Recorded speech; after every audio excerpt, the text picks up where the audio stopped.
Finding inspiration at the start of a project is crucial, and it's very crucial to find the right inspiration and not get stuck in a sea of dribble. It's always important at the start of a project to spend a good amount of time finding inspiration and useful references. Finding the right pieces helps so much with setting a strong vision that goes all the way through the project of what the visual direction of the work is going to be. Let's go through some websites that I use on a day-to-day basis at the studio I work for when I work on large web projects. I'm also going to include some websites I think you should avoid and a few pitfalls that I've fallen into in my career as a designer. Let's start off with awards. You can't go past awards, everyone knows it. This is a great place to find best in class in visual inspiration. The sites on here are stunning, sometimes not always practical, but if you're looking for showcase pieces, this is the website to start with. Two key things I find awards useful for when looking for inspiration is the interaction examples. As many websites that are put on awards are some really great showcase pieces, and a lot of the times they're setting the standard in interaction and animation in website design. And the second thing I find useful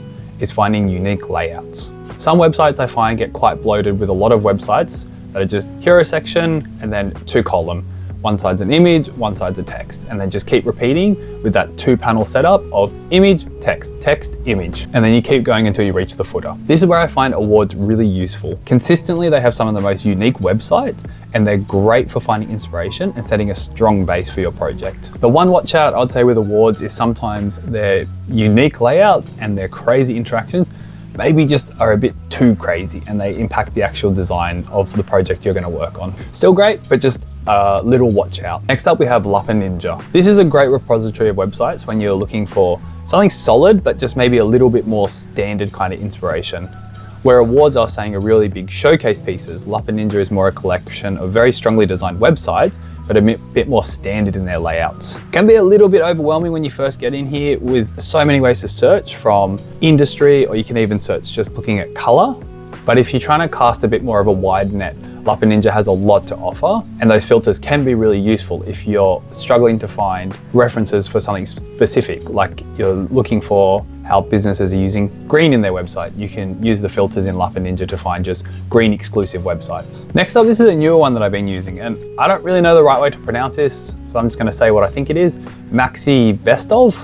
I'm not sure if the person's name is Maxi and this is the best of that they think, or I don't know, but this is a great website that I've been using. This one is a highly curated collection of high quality sites. I've been using this actually as a bit more of my go-to recently, as it has a great range of really high quality and minimalist websites that use really strong layouts. It's a really good mix of unique websites, but still practical in their layout. It does have some filters that you can use to search for stuff, but to be honest, I normally just find scrolling through the homepage, as they're constantly updating it and they're adding new pieces, I normally just find enough inspiration after I've gone through the homepage for a little bit. Next, we have Minimal Gallery. I think some of the best websites are sites that can pull off minimal design, and you can sometimes separate a senior designer from a junior designer with not what they've added to the design, what they've removed from the design to make it better. And Minimal Gallery is just that. Similar to previous ones, you can use the filter to narrow down your searching when looking for inspiration, but I normally just find scrolling the homepage that they have such a great curated feed of minimal website designs. The websites that are on there are minimal, that they have really strong use cases of typography and layout. This is great if you're looking for type-heavy inspiration for your website. Next up, we have Site Inspire. Site Inspire is just a gem. I find a lot of value still using it. It doesn't have the largest backlog of websites compared to some of those other ones, which I feel like they're putting new websites on the daily. But one thing that I actually like about Site Inspire is the slightly limited choices. Don't get me wrong, there's still lots of stuff on there, but sometimes with those new websites, you kind of get stuck in the doom scroll of there's so many websites, so you just keep scrolling through them all and finding all this inspiration getting overloaded. Site Inspire, as it's a bit more limited, and if you use the filters to narrow down into it, like if you use the styles or if you use the types or subject, I find it really helpful to be able to just narrow down into something, or even combine the filters. So select a subject and then select a style of website, and maybe there's only a handful of websites that are still available to show. But this is great because I find that they're very careful with how they curate the websites. So even though there is only a handful of websites, they're really high quality pieces. And this can help you sometimes get unstuck, as if there's only a couple of choices, you just choose one and then you keep moving. This last one is a little bit different, but I'm still finding it so useful. I even made a whole video about it. The last one is Mobin. It's a bit different from the others as they're focused more on website design. This is more focused on UI and even product design, but it's still a great tool. The reason this is a little different as it's not just pure website inspiration, but it's more a reference from large web properties in the UI UX pattern kind of realm.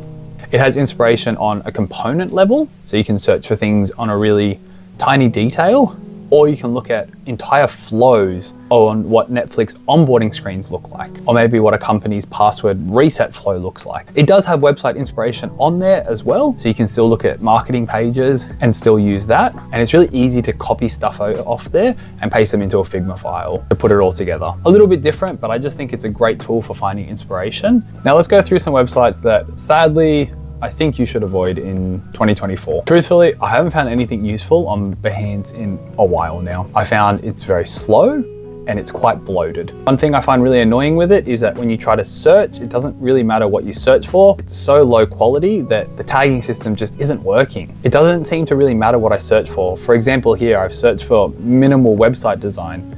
And as you can see, half the results are logo and branding projects, which really isn't helpful for my minimal website design inspiration. I hope they fix it, but at the moment, I can't recommend it. Next up, I hate to say it, but it's Dribble. I really want Dribble to be better, and I want to use it more. I used to use it a lot more. It suffers from a similar problem. It's very bloated with not always the most high quality levels of work. So there are two I think you should avoid. And also one bonus one, just a pitfall, don't get stuck in the overly hoarding level of inspiration. It's a fine balance between spending the right amount of time and just spending too much time that it's not practical anymore. I find sometimes that I do a mass inspiration dump, so to cast the net really wide, and then after that you curate it. So you come in and you start cutting out the stuff that actually isn't useful, isn't good for setting that direction. So don't run into the pitfall of just finding too much inspiration and just trying to take everything, but be picky with the inspiration you want to find. Really examine stuff of, is this the right inspiration for this project? Let me know below. Have you used these websites before, or are these new ones you've never heard of? Or let me know, do you use a different website or a different resource? Leave it in the comments below and I'll check it out. I hope with all these resources now that you can design some great websites. While you're here, check out another video.